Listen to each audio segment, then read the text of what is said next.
Speaking to me from Carmarthen in West Wales, Angelo Dragone. Angelo, I know you got some big fight news coming up that you can't tell us at the moment. Yeah, I can't quite tell you yet, but we should have some big news in the next week or so.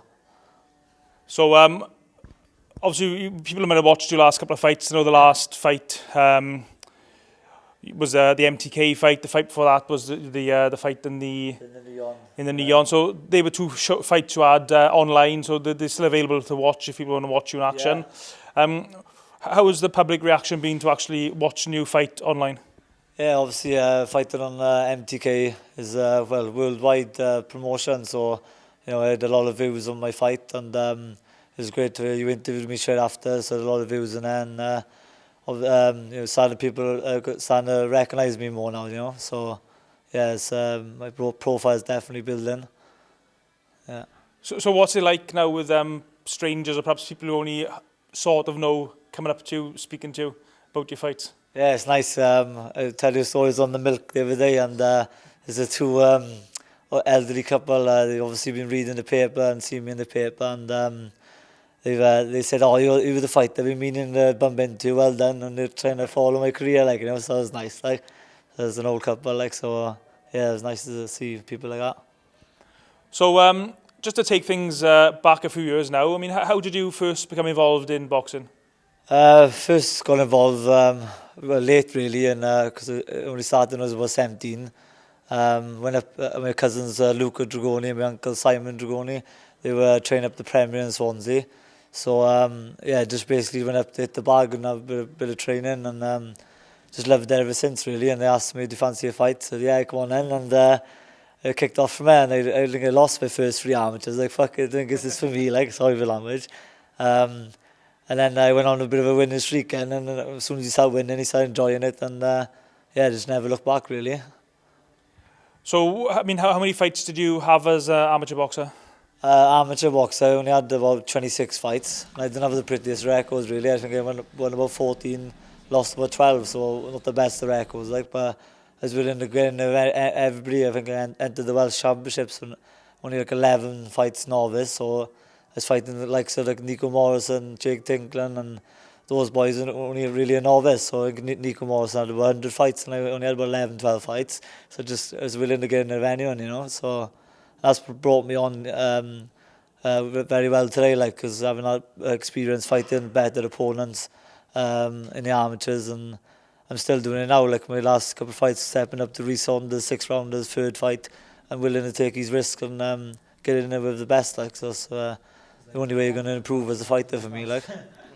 So after you finished your amateur career, you didn't go straight into professional boxing. Can you just tell us about your next steps? Yeah. After the amateur career, after the amateur scene, I went to London and joined this IBA unlicensed scene, and had a couple of fights with them.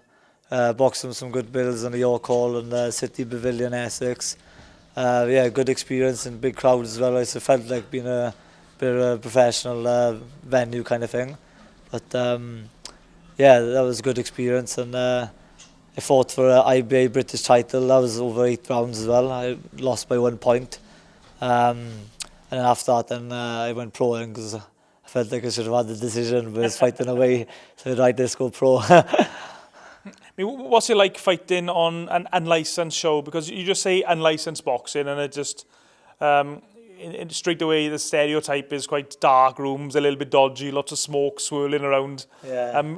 I presume it wasn't like that. No, it wasn't like that. It was a decent platform. Obviously, York Hall, one of the best venues, historic venues around, innit? So I was proud to fight there, to be honest. And it's not like they say it is, like underground nightclubs and hay bills.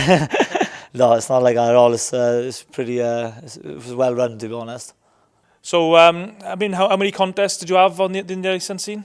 I only had two fights in license, and then I went to a professional and back in August. So you obviously finished your unlicensed boxing. So, what was the next step for a boxer who wants to make the progression to a British Boxing Board of Control licensed fighter? Yeah, like I said, an amateur, I just found it was a bit boring, and I know it's a bit of corrupt decisions, and unlicensed, and then I thought to really get a bit of money for fighting instead of like a trophy on a club show, and there's no disrespect to that, but I just wanted something bigger and a bigger prize, really, do you know what I mean? And turn professional now and put myself into contention now for a Welsh title, so I'm climbing the ladder, as they say, you know. You mentioned the corruption there in amateur boxing. I mean, that's a reason actually a lot of amateur boxers say they turn pro is because they just get fed up with bad decisions and favouritism. I mean, does that still go on in amateur boxing, do you think? Yeah, I think so. With me, I'm an aggressive, come forward fighter as well. We're not like a tip-tapping back foot fighter. So, it's more like scoring shots. Like, so my style didn't really suit, to be honest. And I just feel if your face don't fit in amateur boxing, it's time to go pro, and you know what I mean? So, I feel if your face fits, it fits, you know. So you decided to go pro. I presume, did you have to contact a trainer, contact a manager, or did you just contact the board of control directly yourself? How did you go about it? Well, Richie actually watched my last fight in licence online, I think, and Commodore thought we did enough to get a draw, he said, but I thought they won. But we chatted back and forth, and I said I wouldn't mind going pro now, like, and set up a little meeting, and it all went from there, really, and I had a good few sessions with him, enjoyed training with him. We got a good relationship, me and Richie, and he's getting me the fights I need and progress in my career in the way it should go, like, you know.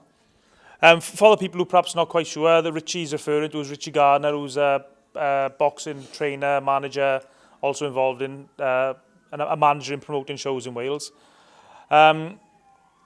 So obviously you hooked up with Richie as a trainer and manager, I presume. Yeah. How did you find your progression into pro boxing? Was there much difference from the unlicensed shows?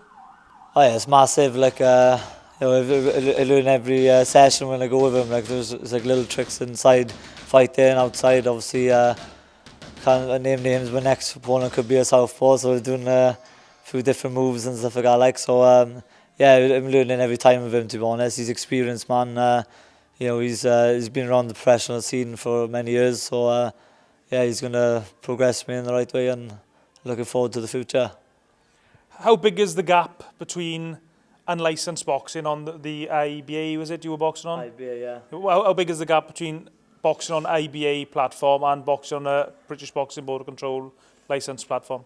Like I said before, I think I fought a bit of a journeyman and licensed guy before, and he was a bit of a punch bag, to be honest. And in the professional scene, all the journeymen are really tough. You know what I mean? They know all the tricks in the book, the elbows and the heads inside, and they're there to test you all day. Really, they're dangerous. And my first fight I boxed Ibra Riaz, he had 164 fights. So they know their way around the ring, do you know what I mean? So the level of like a journeyman, I'd say, is a lot different. And obviously, the prospects professionally are a lot higher standard than, you know. I think in your contest in the Neon Centre in Newport, a lot of people, myself included, were surprised that you were fighting a tough journeyman like Rhys Saunders. Yeah. Although Rhys is a journeyman now, but he's a live journeyman. Yeah, definitely. And if he thinks he can get the win, he will get the win. Yeah. And also the fight was a 6-rounder as well, which surprised a lot of people, myself included. Yeah, well, I wanted a 6-rounder. I believe the longer the rounds, the better I will get as well. Like, and a lot of people writ me off for that fight, like, because he's a bit of a banger, and he can, he's upset a few people on his way already. And he's already won the British Masters title, so you don't get many journeymen winning titles, like. So it was a big step up, and I thought that was one of my best performances, to be honest. And so it was good. And for people who've watched that fight online, I was working on the commentary for it with Oliver Smith from Boxer Asylum. I've got to apologise now to Angelo. I had his name incorrect throughout the whole. Yeah. I think I might have mentioned it. I had it correct at the start once, I think. Once, maybe, I don't know. But I said his name wrong all through the fight, so it's a public apology for you. No problem. Obviously, moving on from that, you mentioned you want to fight for the Welsh title. What weight division are you going to fight at if it happens, and who are you likely to fight? I'm making 9 stone 11 when I'm fighting on the day weigh-in, so definitely step down the super featherweight for a Welsh title shot. Whoever it may be, we have to wait and see. Go on, give us a clue. Not sure, I can't tell you anything. So stay tuned to Angelo's social media for the announcement when it breaks. Some news very soon now. And of course, you're not just a professional boxer. When people watch boxers on TV, they just automatically presume that they're earning loads of money and that's their only job. You've got another job as well? Yeah, I'm a milkman in the mornings, so I'm going to be for training for Richie now. I'm feeling retired actually, but been up since 2:30 for the milk round, and I also started a small little business myself now for my boxing, Team Stallion Boxing. So it's a mixture of classes, kids classes, 2 adults, ages 8 to 14 kids classes, and like I mentioned earlier off camera, I had my 71-year-old client yesterday, so it was nice to see people. It doesn't matter how old you are, you can get involved with boxing. Just you don't have to fight, it's just to get fit. And I'm enjoying my time down the Robert Davis gym. It's kicked off really well so far. When you said 71-year-old client, you weren't talking about Richie by any chance? No. That's next year. No.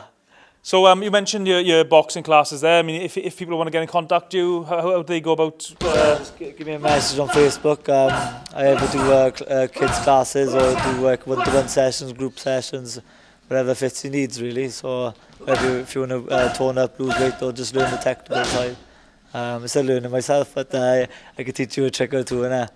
So there we have it. If you're in West Wales, sort of Clelley, Carmarthen area, give Angelo a shout. Yeah. For boxing lessons, or if you just want to get fit, like the 71-year-old gentleman you mentioned there. And of course, ticket selling is a big thing for professional boxers. If people want to get in contact with you for tickets, get in contact with you on Facebook, Twitter? Or Twitter, yeah. So, get in touch, guys. So there we have it. Angelo's staying very tight-lipped about his upcoming news, so we're gonna have to. I'm gonna try and grab him later on now as soon as we go off camera. So thank you for the chat, Angelo, and Appreciate all the good luck. Good luck for the future, mate. Thank you very much.